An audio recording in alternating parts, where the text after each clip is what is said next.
James Sullivan stands frozen in his marble foyer, staring at the concert program in his trembling hands. The millionaire's face has drained of all color as he reads the name printed in elegant gold letters: Emma Carter, principal pianist, Metropolitan Symphony Orchestra. Emma Carter, the waitress he humiliated at his party 6 months ago. The woman he forced to play piano in front of his wealthy friends, expecting her to stumble and fall while they all laughed. The woman whose quiet dignity had somehow turned his moment of cruelty into something he still couldn't understand. His housekeeper found the program on his doorstep this morning with a simple note: "Thank you for the push I needed. E.C." The memory crashes over him like a wave. The silence that fell over his mansion when her fingers first touched the keys. The way his guests stopped laughing and started listening. The way she looked at him afterward, not with anger or hatred, but with something far worse: pity. Now she's the featured soloist at the city's most prestigious concert hall, and he's standing in his empty house, finally understanding what he lost that night. Before we continue, tell me where you're listening from, and tap subscribe so you never miss a story. 6 months earlier, James Sullivan's mansion gleamed under crystal chandeliers as the city's elite gathered for his annual charity gala. At 48, James commanded respect through his wealth and connections, hosting parties that determined social standing and business deals across the state. Tonight was his stage, his moment to shine. Politicians mingled with CEOs, while society wives competed over jewelry and gossip. James moved through the crowd like a king, greeting his subjects, accepting praise for his generosity and success. The waitstaff moved invisibly through the rooms, refilling glasses and clearing plates with practiced efficiency. They were background players in James's theater, hired help who existed to serve his vision of perfection. Emma Carter was 28, working her third catering job that week to pay rent on her tiny apartment. She had been playing piano since childhood, but dreams of performing had given way to the reality of bills and survival. She moved quietly through the mansion, carrying trays and avoiding eye contact with guests who barely noticed her existence. She was good at being invisible. It kept her safe from the kind of attention that wealthy men often gave to young women in service jobs. Tonight, she focused on her work, counting the hours until she could go home to her piano, the one luxury she couldn't bring herself to sell. James noticed her efficiency first. She never dropped anything, never spilled, never disrupted the flow of conversation. She was professional in a way that reminded him why he used this particular catering company. But as the evening wore on, something about her quiet presence began to irritate him. Maybe it was the way she seemed untouched by the glamour surrounding her. Maybe it was how she treated his expensive art and furniture like ordinary objects instead of symbols of his success.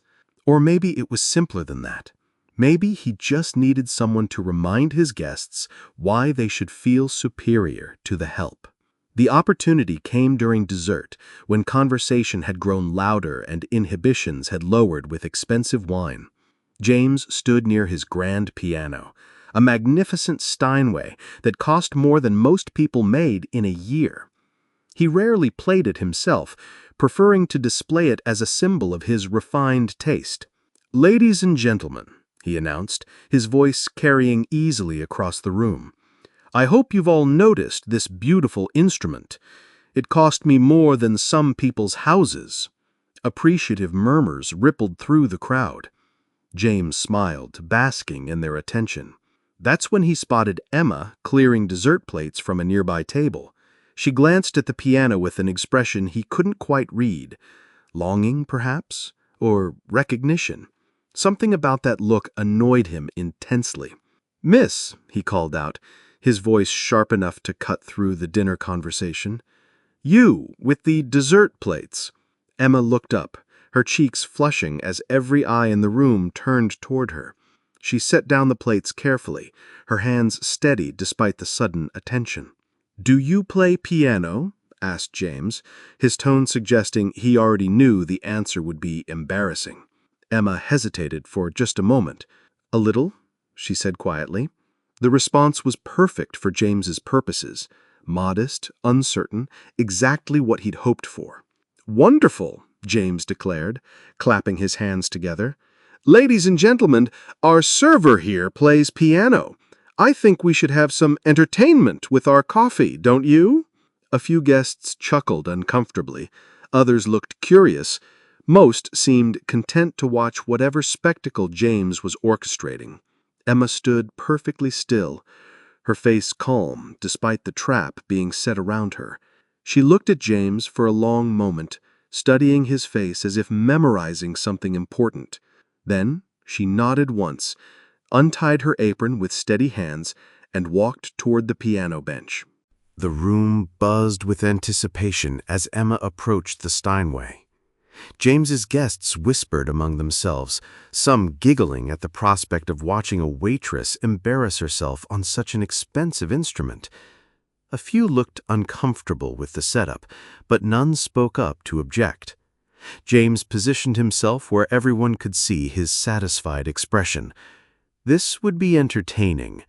A few fumbled notes, maybe a children's song played badly, and then applause polite enough to let the poor girl retreat with some dignity intact. Emma sat at the bench and adjusted its height with the practiced motion of someone who knew pianos intimately.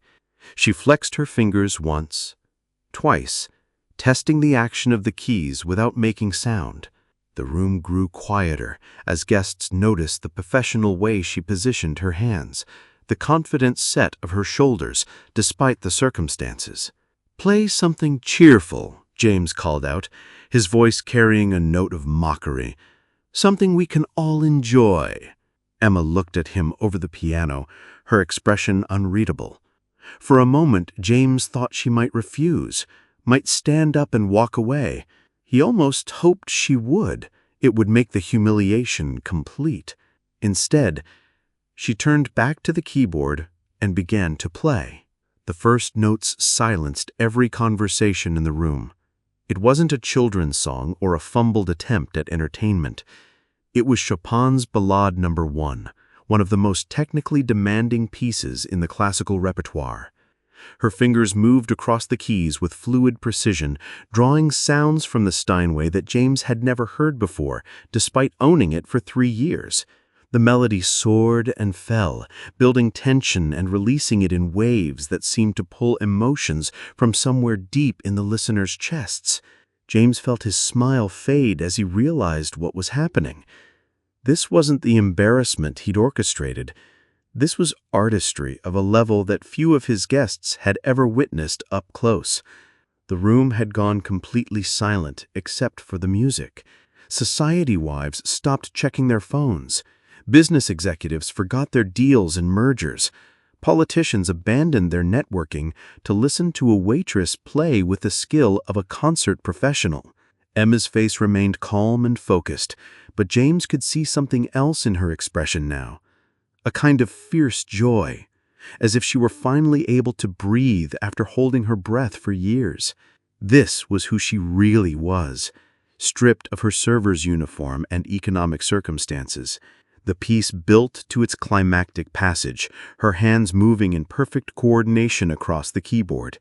The Steinway sang under her touch, producing sounds that seemed to fill not just the room, but some empty space in the listeners' souls. James watched his guests' faces transform from amusement to awe to something approaching reverence. They weren't looking at a waitress anymore. They were witnessing genuine talent, the kind that money couldn't buy or social position couldn't fake. When the final notes faded into silence, the room remained frozen for several heartbeats.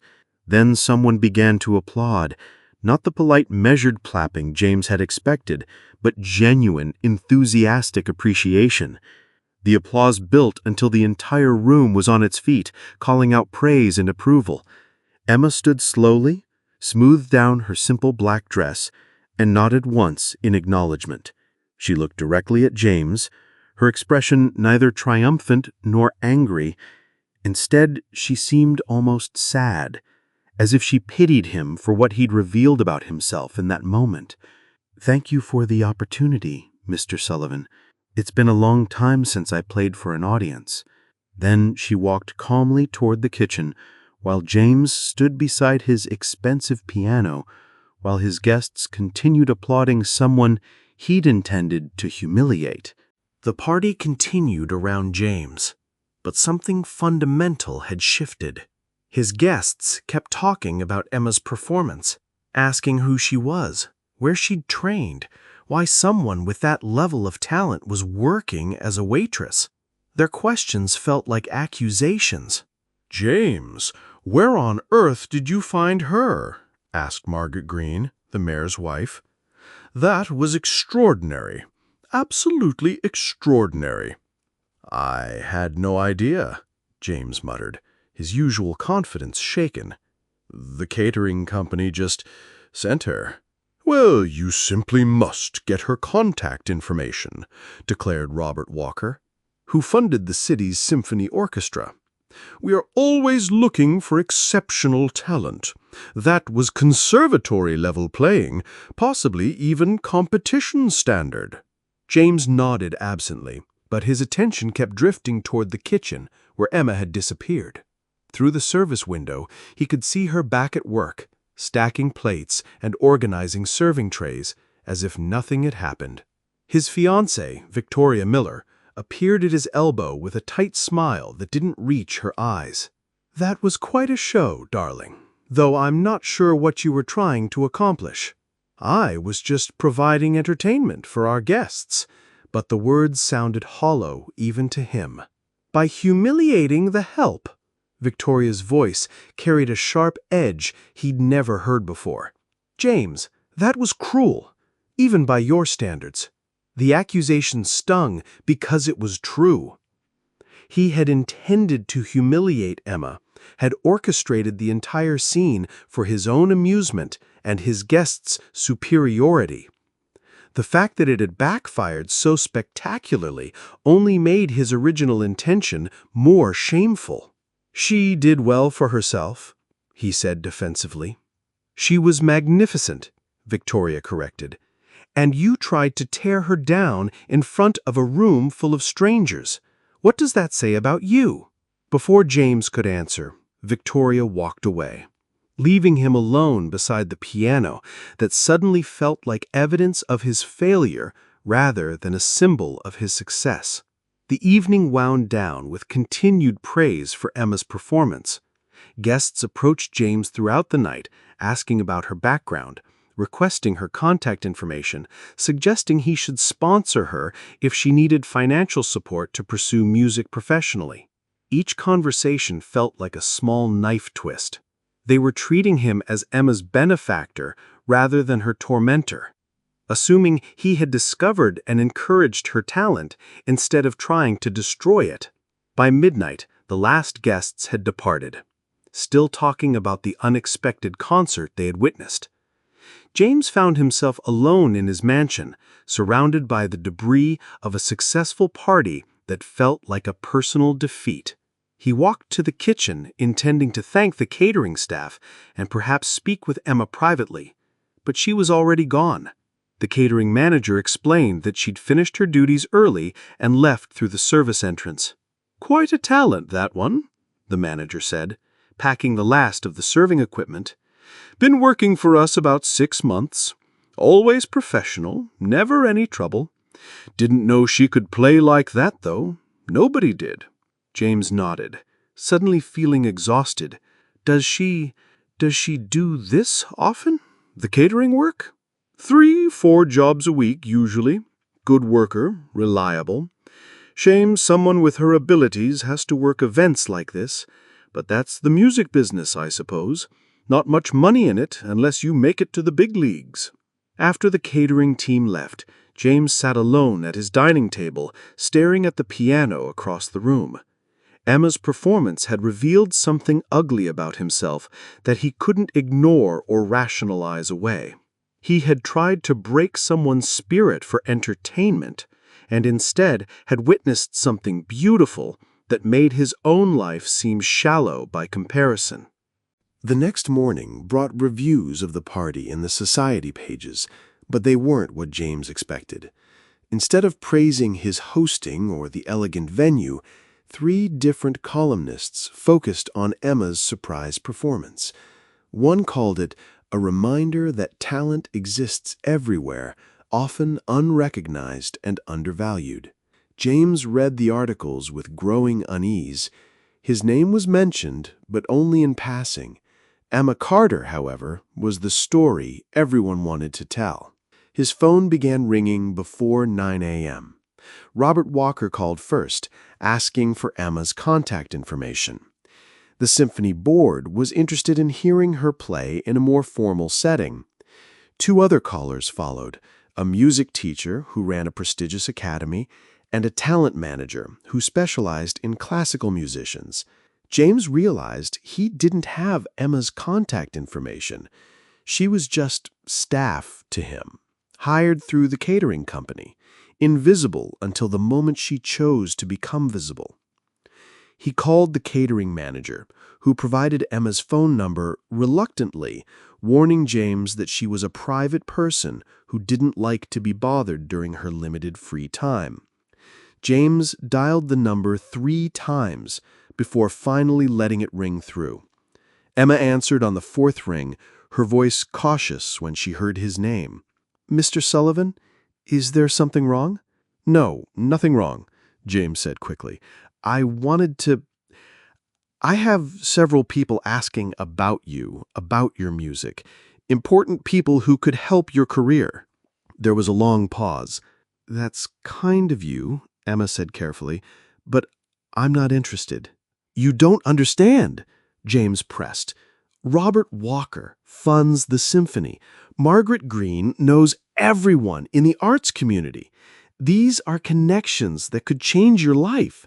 "Mr. Sullivan," Emma said quietly, "you tried to humiliate me last night in front of a room full of strangers. Now you want to help my career? Why would I trust anything you say?" The directness of her question left James speechless. He expected gratitude, not skepticism.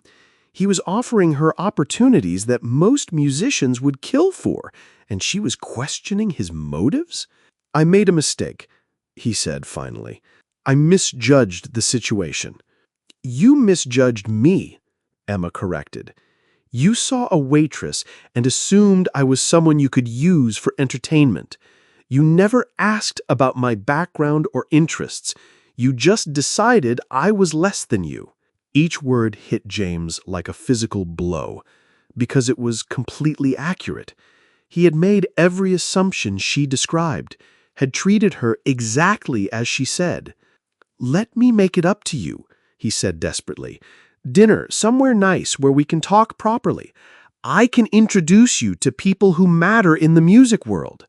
"I don't need you to introduce me to anyone," Emma said with quiet firmness. "And I certainly don't need dinner with someone who thinks my worth depends on his approval." She hung up before James could respond, leaving him holding a dead phone and feeling more rejected than he had since high school. Over the next week, James found himself thinking about Emma constantly.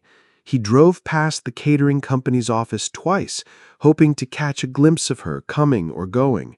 He researched classical music programs at local colleges, wondering where she might have trained.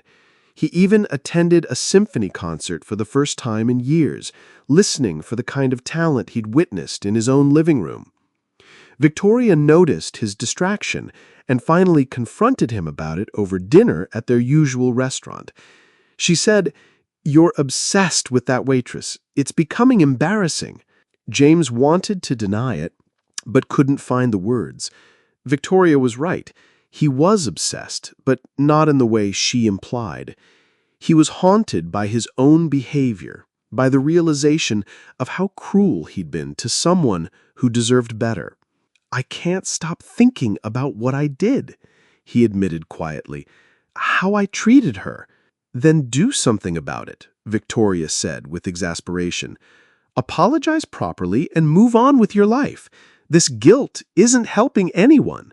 But James had already tried apologizing, and Emma had made it clear she wanted nothing to do with him. He was left with regret and no way to make amends to someone who refused to give him the chance. 3 months later, James saw Emma's name in the newspaper's arts section. She had won a regional competition for young classical musicians, earning a full scholarship to study at the State Conservatory. The article mentioned her unusual background, working multiple jobs to survive while practicing piano whenever possible. James felt a mix of pride and sadness reading about her success. Pride that someone with such talent was finally getting recognition. Sadness that he'd played no positive role in her journey, that his only contribution to her story was an attempt to tear her down. He clipped the article and put it in his desk drawer, checking on it occasionally, like a reminder of lessons he was still learning. 2 months after that, Robert Walker called with unexpected news. "That pianist you discovered is quite remarkable," he said. "We've hired her as a featured soloist for our spring gala. Thought you'd want to know, since you introduced us to her work." James didn't correct Robert's assumption about discovering Emma. The truth was too complicated and too shameful to explain. On the night of the symphony gala, James bought a ticket despite knowing Emma probably wouldn't want to see him there. He sat in the back of the concert hall, watching her walk onto the stage in an elegant black gown that transformed her from the waitress he remembered to the professional musician she'd always been. She played the same Chopin piece she'd performed at his party, but hearing it in proper acoustics with a full orchestra made James realize how much he'd missed that night. He'd been so focused on his cruel intentions that he'd barely listened to the music itself. The audience gave her a standing ovation that lasted nearly 5 minutes. James applauded until his hands hurt, feeling genuine happiness for her success mixed with the persistent ache of missed opportunity. After the concert, he waited by the stage door with other admirers hoping for autographs or photos. When Emma emerged, she was surrounded by well-wishers and flowers, glowing with the satisfaction of a performance well received. Their eyes met across the small crowd.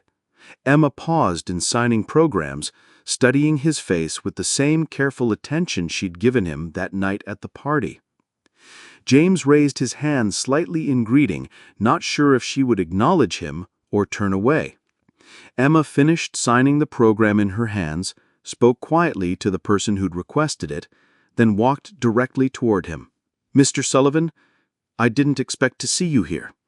I wanted to hear you play properly," James said honestly, "in a setting that deserved your talent." Emma smiled slightly, the first genuine expression he'd ever seen from her. "Thank you. That means more than you probably realize." "I owe you an apology," James said quickly, afraid she might walk away before he could finish. "A real one, not the inadequate attempt I made on the phone. What I did at the party was inexcusable. I tried to use you for entertainment, and I'm sorry." Emma nodded slowly. "I know you are," she said quietly. "And I forgive you, Mr. Sullivan, not because you deserve it, but because I deserve to let go of anger that serves no purpose." James felt relief flood through him, followed immediately by something deeper, respect for someone who could forgive with such grace. "If there's ever anything I can do to support your career," he began. "There isn't," Emma interrupted gently, "but thank you for asking." She turned to go, then paused and looked back at him. "That night at your party changed my life," she said. "Not because of the humiliation you intended, but because it reminded me who I really am. Sometimes we need to be pushed to remember our own strength." Emma walked away into the crowd of admirers, leaving James standing alone by the stage door. He understood that this was closure, not the reconciliation he'd hoped for, but something more valuable: forgiveness without obligation, grace without expectation of reward. He drove home through the city lights, finally understanding that some mistakes can't be undone, only learned from, and that sometimes the greatest gift we can give someone is the space to flourish without us.